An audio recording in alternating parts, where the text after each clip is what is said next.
మహాగణాధిపతయే నమః. ఓం గురుభ్యో నమః. ఓం శ్రీమాత్రే నమః. పరమేశ్వర స్వరూపమైనటువంటి జ్యోతిష, వాస్తు మరియు ఇతర అనేకమైనటువంటి శాస్త్రములను మనకు అందించినటువంటి మహర్షులకి నమస్కారం.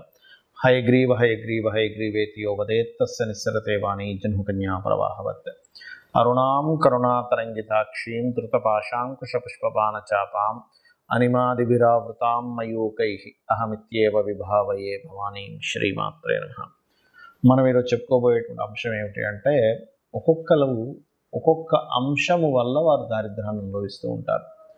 అందులో 12 లగ్నాల వారికి, ఒకవేళ లగ్నం తెలిస్తే లగ్నం నుంచి ఫాలో అవ్వండి, లేనట్లయితే 12 రాసులు తీసుకోండి. లగ్నం తెలియదండి, కొంతమందికి టైమ్ ఆఫ్ బర్త్ నోట్ చేయరు, అలాంటప్పుడు రాసి చూసుకుంటూ ఉంటారు. అటువంటి వారు కూడా ఈ యొక్క అంశంలో, అంటే మీరు ఏ విషయాల జోలికి వెళ్ళడం ద్వారా మీకు దారిద్ర్యం అనేటువంటిది ప్రారంభం అవుతుంది, ఎటువంటి పరిసరాలు మీ చుట్టూ ఉండకూడదు, ఇవి కనుక తెలుసుకోగలిగితే మీకు దారిద్ర్యం అనేటువంటిది మీకు దరిచేరదు. గుర్తుపెట్టుకోండి.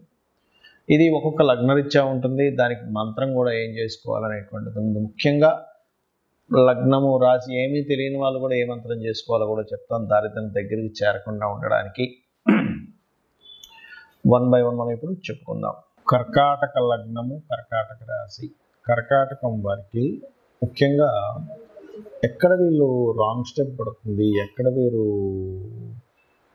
తప్పుడు ఇది పడుతుంది అంటే, వీళ్ళ లైఫ్లో బిజినెస్లో ఇన్వెస్ట్మెంట్స్ చేయడం వల్ల వీళ్ళకి దారిద్ర్యం వస్తుంది.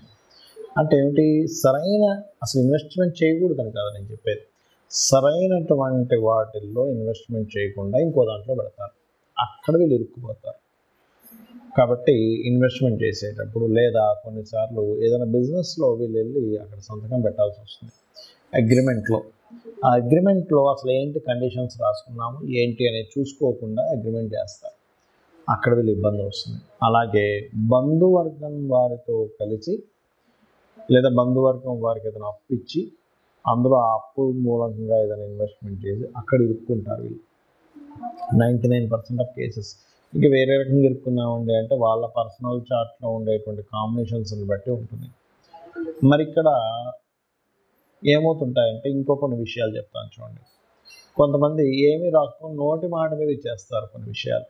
ఆనాడు చెప్పాను కదా, ఎందుకు అంటే కర్కాటక లగ్నం అంటే ఎమోషన్ లగ్నం.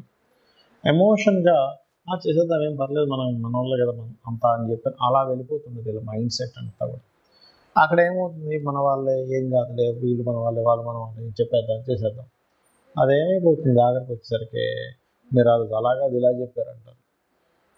ఇది ఎక్కడ కూడా బాబు, నేను అవసరంగా హెల్ప్ చేద్దామని వెళ్తే నేను ఇరుక్కుపోయాను ఏంటని అనిపిస్తూ ఉంటుంది. బికాజ్ ఆఫ్ ఇందులో పర్టికులర్గా బంధువర్గం మూలంగా బంధువర్గాలకి ఇన్వెస్ట్మెంట్ చేసి వాళ్ళతో ఏదో మనం ఇవన్నీ ఈ రాతకోతలు ఇవన్నీ ఏం చేసుకుంటాం, మొహమాటానికి పోయి మనం ఇవన్నీ రాసుకోవడాలు ఇవన్నీ చేస్తే మన యొక్క విలువ పోతుంది, లేకపోతే మనల్ని కమర్షియల్ అనుకుంటారేమో అని వీళ్ళ ఎమోషన్గా ఉండేటువంటి లగ్నం అవ్వడం వల్ల ఇక్కడ ఇటువంటి ఇబ్బంది వీళ్ళు పడతారు. గుర్తుపెట్టుకోండి. కాబట్టి పర్టికులర్గా మీరు ఇది బంధువర్గమా, బయట వాళ్ళ, ఫ్రెండ్సా, ఇవన్నీ పెట్టుకోకుండా, బాబు నీకు నష్టం కలగకూడదు, నాకు నష్టం కలగకూడదు, కాబట్టి పేపర్ మీద ఉండాలి అనేటువంటిది ఆ పేపర్ మీద రాసుకునేటప్పుడు కూడా లాయర్ని దగ్గర పెట్టుకొని ఏ బిజినెస్కి ఎంత డబ్బులు పెడుతున్నాము, ఏమిటి పరిస్థితి అనేటువంటిది ఒక క్లారిటీతో చూడండి, గుర్తుపెట్టుకోండి. అలాగే మరొక విషయం ఏంటంటే, ఇక్కడ ఈ రాశి వారికి ప్రధానంగా ఈ లగ్నం కావచ్చు, ఈ రాశి వారు కావచ్చు, ఒకటే గుర్తుపెట్టుకోండి, వీళ్ళు సంచార యోగ జాతకులు అంటారు. అంటే ఎప్పుడు ఏదో తిరగడం అనేటువంటిది వీళ్ళకు ఉంటుంది కర్కాటకం వారికి సర్వసాధారణంగా. ఈ తిరిగేటప్పుడు, ఎక్కడికైనా వెళ్ళేటప్పుడు, లేకపోతే ఇందాక నేను చెప్పినట్టుగా ఏదైనా అగ్రిమెంట్ చేసేటప్పుడు ఒక్కసారి మహావిష్ణువుని ప్రార్థించుకోండి. మీకు ఏంటంటే, ఎనీ ఇన్వెస్ట్మెంట్ చేసేటప్పుడు విష్ణువుని ఆరాధన చేసినట్లయితే మీరు దారిద్ర్యంలోకి పడకుండా ఉంటారు. అందులో ముఖ్యంగా ఓం మధుసూదనాయ నమః దారిద్ర్యం నుంచి మిమ్మల్ని బయటపడేస్తుంది. సహజంగా అందరూ నన్ను అడుగుతుంది ఏంటంటే, ఏమంటే సహజంగా దారిద్ర్య దేవత రాకుండా ఉండాలంటే ఎటువంటి జాగ్రత్తలు తీసుకోవాలని అడుగుతున్నారు. దానికి చెప్తానండి. ఒకటి గుర్తుపెట్టుకోండి, ఇంట్లో గనక సూర్యోదయం అయిన తర్వాత కూడా ఎక్కడ పక్కలెత్తకుండా నిద్రపోతూ ఉన్నట్లయితే దారిద్ర్య దేవత ఖచ్చితంగా ఇంట్లో ఎంటర్ అవుతుంది. అంటే మీరు అనుకోవచ్చు, ఏమండి మా ఇంటి పక్కన పెద్ద బంగ్లా ఉంది, ఆ ఇంట్లో పిల్లలు అయితే అసలు పెద్దాక లేగరు, ఇంట్లో ఎవరు అసలు ఇజ్జేరైనా బాగానే ఉంది అంటే ఒకటే గుర్తుపెట్టుకోండి, వాళ్ళకి పూర్వజన్మల్లో చేసిన పుణ్యము వల్ల ధనాయోగం అనేటువంటిది బలంగా ఉంటుంది. అంత మాత్రం చేత వాళ్ళు హ్యాపీగా ఉన్నారని అనుకోకండి. వాళ్ళకి దరిద్ర దేవత అంటే కేవలం డబ్బులు లేకపోవడం మాత్రమే కాదు, గుర్తుపెట్టుకోండి, రోగాలు వస్తుంటాయి మనిషికి. లేనట్లయితే నిందలు ఎక్కువ పడుతూ ఉంటారు. ఇలా ఒకటి కాదు రెండు కాదు చాలా ఉంటాయి. ముఖ్యంగా రోగరూపేణ ఎవరైతే సూర్య భగవానుడు సూర్యోదయం అవ్వకముందు ఎవరైతే నిద్రలేస్తారో వాళ్ళకి రోగాలు వచ్చేటువంటి ఛాన్సెస్ తక్కువగా ఉంటాయి. సూర్యోదయం అయినా కూడా అలాగే నిద్రపోతుంటే రోగం వచ్చే ఛాన్సెస్ ఎక్కువగా ఉంటుంది. ఎందుకు అంటే ఈ రోగానికి సూర్యుడికి సంబంధం ఉంటుంది. సూర్యుడు వచ్చేసరికి మనం తెలివేసి ఉన్నాము అంటే రోగం రాదండి. ఎందుకంటే సహజంగానే సూర్యభగవానుడు ఆరోగ్య ప్రదాత కాబట్టి, ఆరోగ్యం భాస్కరాదిత్యది అంటూ ఉంటారు కాబట్టి ఇది ముఖ్యంగా పాటించండి. అలాగే ఇంట్లో పాత వస్తువులు, శాస్త్రం ఏం చెప్పిందంటే పాత మనుషులు అంటే ఏమిటి, బాగా ఏజ్డ్ పర్సన్స్ ఇంట్లో ఉండాలి. ఎందుకంటే వాళ్ళ సూచనలు వాళ్ళ అనుభవాల ద్వారా మనం రక్షింపబడతాం. కానీ విరిగిపోయినవి పాడైపోయిన వస్తువులు ఇంట్లో ఉండకూడదని చెప్పింది. అవి ఎంత ఎక్కువగా ఉంటాయి ఇంట్లో, పనికిరాని వస్తువులు అంత దారిద్ర్యం పెరుగుతూ ఉంటుంది. ఇంట్లో బూజు ఎక్కువ పట్టడము, పాత గోళ్ళగా ఉండడము, ఇల్లంతా మట్టి కట్టుకుపోయినట్టుగా పాతగా అయిపోవడం, ఇది కూడా దరిద్రానికి సంకేతం. ఇంట్లో చినిగిపోయిన వస్త్రాలు ఉన్నట్లయితే, ఇప్పుడు ఒకటండి, ధనం లేదు, బాగా పేదరికం అనుభవిస్తున్నారు, చినిగిన వస్త్రం వేసుకోవడమే అతనికి ఇంకా గత్యంతరం మరొకటి లేదన్న వాళ్ళకి మనం ఏం చేయలేము. కానీ కొంతమంది ఏం చేస్తారంటే తెలియక చినిగిన వస్త్రం ధరిస్తారు. ఏం కాదులే, డబ్బులున్నా కూడా కొంతమంది అటువంటివి ధరిస్తే దారిద్ర్య దేవత వస్తుందని చెప్తుంది శాస్త్రం. ఎందుకు అంటే చెప్తాను చూడండి, చిన్న లాజిక్ ఇక్కడ ఏం లేదు. చినిగిన వస్త్రం వేసుకుని ఎక్కడికి వెళ్ళాను, చూశాడు, మన మీద అంచనా వాళ్ళు ఆ వ్యక్తికి చినిగిన వస్త్రాలు వేసుకున్నా అంటే ఈ వ్యక్తి దగ్గర ఏమీ లేదేమో, చాలా దారిద్ర్యంలో ఉన్నాడేమో, ఈయనకి పెద్దగా మనం మర్యాద ఇవ్వవలసిన పని లేదు అనుకునే వాళ్ళు కూడా ఉన్నారు. అందరూ అలా ఉన్నారని నేను చెప్పట్లేదు. కాబట్టి ఆ యొక్క విషయంలో వస్త్రం చాలా జాగ్రత్తగా ఉండాలి. వస్త్రం చాలా మంచి వస్త్రం వేసుకోవాలని మనకు శాస్త్రాలు చెప్తున్నాయి. అలాగే మరొకటి ఏంటంటే, ఇక్కడ మీకు లగ్నం తెలియదు, రాశి తెలియదు, కానీ దరిద్రం రాకూడదు. కొన్నిసార్లు ఏమవుతుందంటే దారిద్ర భావము అని ఉంటుంది జ్యోతిష్ శాస్త్రంలో. 3వ స్థానాన్ని దారిద్ర భావము అంటారు. ఆ 3వ అధిపతి గనక మీకు లగ్న సంబంధాలు ఏర్పడినప్పుడు ఎప్పుడు ఏదో ఒక పెయిన్, ఏదో ఒక దారిద్రం మీ వెంట పడుతూనే ఉంటుంది.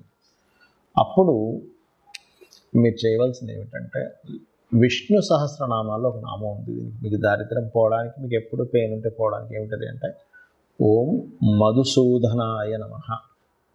ఈ నామం మీరు ఎంత చేస్తూ ఉంటే అంత దారిద్రం అనేటువంటి తగ్గుతుంది. కొంతమందికి థర్డ్ కనెక్టివిటీ వచ్చినప్పుడు దారిద్రం ఉండదు, కానీ అది ఎలా ఉంటుందంటే ఎప్పుడూ కష్టపడుతూనే ఉన్నానండి, చిన్నప్పటి నుంచి నా పని కష్టపడటమే, చిన్నప్పటి నుంచి ఏదో పెయిన్ అనుభవించడమే అంటూ ఉంటారు. అటువంటి వారికి కూడా ఈ యొక్క మంత్రం బ్రహ్మాండంగా పనిచేస్తుంది, గుర్తుపెట్టుకోండి. అలాగే ఇంకొక విషయం ఏంటంటే, ఇంకో దారిద్రం గురించి చెప్తాను. మనం తిన్న కంచంలో కడగకూడదు. తిన్న కంచంలోనే కడిగేస్తారు చాలామంది. శాస్త్రాల్లో మనకి మనం ఏదైనా ఆహారం భుజిస్తున్నామంటే దాన్ని యజ్ఞం కింద చెప్పారు. ఇదొక యజ్ఞము. మరి యజ్ఞం చేసిన దగ్గరే మనం చేయగలుగుకుంటామా? యజ్ఞం గుండంలో కడుక్కోం కదా. కాబట్టి తిన్న కంచం అంత పవిత్రమైనటువంటి విషయంగా చెప్పారు కాబట్టి అది చేయకండి. ఇక మరొక విషయం ఏంటంటే, చాలామందికి అలవాటు అయిపోయింది ఈ మధ్యకాలంలో సూర్యోదయానికి ముందు స్నానం చేయమని చెప్తుంది, కానీ సూర్యోదయం తర్వాత స్నానం చేయడం, ఇవన్నీ కూడా దారిద్రానికి హేతువులు. మరొక విషయం ఏంటంటే, దీంతోపాటు మీరు చాలామంది చేతిని తల మీద పెట్టుకుంటూ ఉంటారు, తల మీద చేయి పెట్టుకోకూడదని చెప్తూ ఉంటారు. ఎందుకంటే ఇది లక్ష్మీ స్థానంగా చెప్తారు. ఈ లక్ష్మి ఎప్పుడు తలకెక్కకూడదట. తలకెక్కితే దారిద్రం అని చెప్పి మనకి దత్తాత్రేయ చరిత్రలో ఉంటుంది. ఆ యొక్క తన్ని చంపడానికి స్వామివారు ఒక ప్రణాళిక వేస్తారు. దత్తాత్రేయులు వారు వేసి అమ్మవారిని తల మీద పెట్టుకునేలా చేస్తారు. వెంటనే ఆ రాక్షసుడు హతం జరుగుతుంది. కాబట్టి పెట్టుకోకూడదని చెప్తుంది శాస్త్రం. దీనికి మళ్ళీ ఎక్కడెక్కడ చేయబెట్టుకుంటే మంచిది అనేటువంటి పాదం దగ్గర, మోకాళ్ళ దగ్గర, కాళ్ళ దగ్గర, పొట్ట భాగంలోని ఈ రకంగా ఈ యొక్క ఈ నుదుటి భాగంలోని ఇక్కడ చేతులు పెట్టుకొని కొన్ని నామాలు, లలితాసహస్ర నామాలు చదివితే అదృష్టం కలిసి వస్తుందని చెప్పింది శాస్త్రం. ఎక్కడా కూడా మీరు ఓన్లీ తల మీద పెట్టుకోకుండానే కాకుండా ఎక్కడ ఏ బాడీలో ఏ పార్ట్ దగ్గర మీకు హస్తాన్ని పెట్టుకుని మంత్రం చదువుకుంటే మంచి ఫలితాలు వస్తాయి అనేటువంటిది కూడా చెప్పింది చెప్పాలంటే. దానికి మళ్ళీ తగ్గట్టుగా దానికి సంబంధించినటువంటి రెమెడీస్ కూడా చెప్పడం జరిగింది. అలాగే మరొకటి ఏంటంటే ఈ దారిద్ర్యం అనేటువంటిది ఒక్కోసారి మనకి జన్మజాతకంలో 3వ అధిపతి మహాదశలు నడిచేటప్పుడు కూడా ఉంటాయి. మరి అప్పుడు ఎలాగ దాన్ని జయించాలి? ఎందుకంటే ఆ మహాదశ నడుస్తుంది కదా అన్నప్పుడు ఒకే దగ్గర స్థిరంగా ఉండకుండా మారుతూ ఉంటే మీ లైఫ్ బాగుంటుంది. అప్పుడు ఎందుకంటే 3వ అధిపతి లగ్న సంబంధం ఏర్పడింది, ఎవరికైనా దరిద్ర యోగం ఏర్పడింది.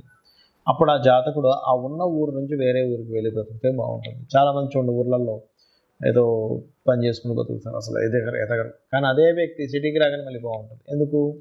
ఆ వ్యక్తికి ఉన్న స్థలం నుంచి మారే యోగం ఉంటుంది. అప్పుడు ఆ దోషం అనేటువంటి ఆ రూపంలో పోతుంది. అలాగే మీ ఇంట్లో పాత వస్తువులు, పాత బట్టలు ఎక్కువగా ఉన్నాయి కానీ మీరు వేసుకోవట్లేదు. అలాంటప్పుడు ఆ బట్టలను చక్కగా ఉప్పుని నీటిలో ముంచి తీసేసి ఆరబెట్టిన తర్వాత వాటిని దానంగా ఇచ్చేసేయండి. ఇంట్లో వాడకుండా పాతవి అలాగే ఉండిపోతే అది కూడా చాలా పెద్ద, అందులో ముఖ్యంగా వస్త్రాలకు సంబంధించిన విషయంలో. ఇంకోటి ఏంటంటే చాలామంది ఈ తల మీద ఉండేటువంటి, శిరస్సు మీద ఉండేటువంటి ఈ ఏదైతే జుత్తు ఉంటుందో దానికి లోపల కొంతమందికి డాండ్రఫ్ అనుకోండి, లేకపోతే మట్టి కానీ ఎక్కువగా ఉంటుంది గడ్డానికి, తలకి. అవి ఎక్కువగా ఉండడం కూడా శాస్త్రంలో మంచిది కాదని చెప్పారు. ఇక్కడ మీరు సైంటిఫిక్గా కూడా ఆలోచించినట్లయితే దానివల్ల మనిషికి రోగం వచ్చే ఛాన్స్ ఉంటుంది. రోగమే దారిద్రంగా కూడా చెప్పింది శాస్త్రం. కాబట్టి ఈ యొక్క అంశాలు జాగ్రత్తగా ఉండాలి. మరొకటి, ఎక్కువ దారిద్రం ఎందుకు వస్తుంది అంటే అన్నదమ్ములతో మీరు సరిగ్గా చేయాల్సిన కమ్యూనికేషన్ సరిగ్గా చేయకపోయినా అనవసరమైన ద్వేషాలు పెంచుకున్న దారిద్రం వస్తుందని చెప్తుంది శాస్త్రం. అంటే అన్నదమ్ములతో, అక్క చెల్లెలతోని చిన్న చిన్న విషయాలు పట్టుకొని వాటిని ద్వేషంగా మార్చుకొని వాటిని మిస్అండర్స్టాండింగ్గా చేసుకుంటే, ఎందుకంటే 3rd హౌస్ ఈజ్ దారిద్ర స్థానం. 3వ స్థానాన్ని దారిద్రము, పరాక్రమము, పౌరుషము, ధైర్యం ఇవన్నీ చెప్పారు. అందులో దారిద్రం కూడా ఉంటుంది. మీరు ఇక్కడ ఎప్పుడైతే మీరు ఇది చేస్తుంటారో అదొకటి. ఇంకా అన్నిటికంటే గొప్పది చెప్తాను చూడండి. మీరు గాసిప్స్ కనుక వాళ్ళు అలాగంట వీళ్ళు ఇలాగంట అని ఎంతైతే మీరు చెప్పుకుని ఉంటారో అదే మెయిన్ ముఖ్యంగా దారిద్రానికి హేతువుగా శాస్త్రాల్లో చెప్పబడింది. దానికి మరి ఏమిటండి పరిష్కారము అంటే మధుకైటబుల వధ అని ఉంటుంది శాస్త్రంలో. మనకి మీరు వినే ఉంటారు, విష్ణువు యొక్క చెవులో నుంచి వస్తారు మధుకైటబులు అని అంటారు. అతను బ్రహ్మని మాతో నువ్వు పోట్లాడు, లేకపోతే నువ్వు మా చేతిలో చచ్చిపోతావు, సంథింగ్ అట్లాంటి భయపెట్టేసరికి ఆ బ్రహ్మ వెళ్ళి విష్ణుమూర్తిని ప్రార్థించడం జరుగుతుంది. అప్పుడు విష్ణుమూర్తి నిద్రలో ఉన్నట్టుగా ఉండగానే ఆ నిద్రకి ఎవరైతే కారకులో ఆ అమ్మవారిని ప్రార్థించడం జరుగుతుంది. అప్పుడు ఆ మధుకైటబులను సంహరించడానికి ఆ యొక్క మహావిష్ణువు నిద్ర లేచి వాళ్ళిద్దరితో యుద్ధం చేస్తాడు. కానీ ఎంత యుద్ధం చేసినా వాళ్ళు చనిపోరు. అప్పుడు వాళ్ళు ఏం చేస్తారంటే కాసేపు రెస్ట్ తీసుకుంటా అన్నప్పుడు ఈ అమ్మవారిని అడుగుతాడు మహావిష్ణువు, తల్లి నేను ఎంత సంహరించినా వీళ్ళు చావట్లేదు, మరి ఎలాగా అంటే ఒక ఉపాయం ఇస్తుంది అమ్మవారు. ఏమిటి ఆ ఉపాయం అంటే, ఇతనే వరం ఇస్తా అంటాడు మధుకైటబులు విష్ణువు.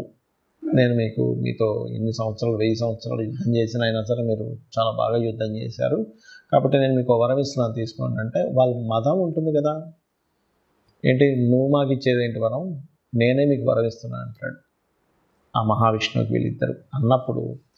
అప్పుడు ఆ మహావిష్ణువు ఏం చేస్తారంటే, సరే మీరు మాట తప్పకూడదంటే సరే మాట తప్పమంటారు. మీరిద్దరూ నా చేతిలో చనిపోవాలని మహావిష్ణువు కోరుకుంటాడు. అప్పుడు వాళ్ళు ఏం చేస్తారంటే, ఓహో అలాగా అయితే చనిపోతాం కానీ నీరు లేని ప్రదేశంలో మమ్మల్ని చంపాలి అంటారు. కానీ అది మొత్తం నీరే.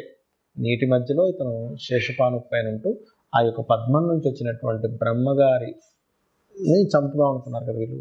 సరైనప్పుడు ఏం చేస్తారు, అలాగే అని ఇతని శరీరాన్ని పెద్దగా పెంచి అతని తొడల మీద వేసి ఇతన్ని చంపేస్తారు. ఇది మధుకైటబుల వధ ఎవరైతే వింటారో వాళ్ళకి కూడా దారిద్ర నాశనం జరుగుతుంది అని చెప్పి శాస్త్రవచనం. శ్రీమాత్రే నమః.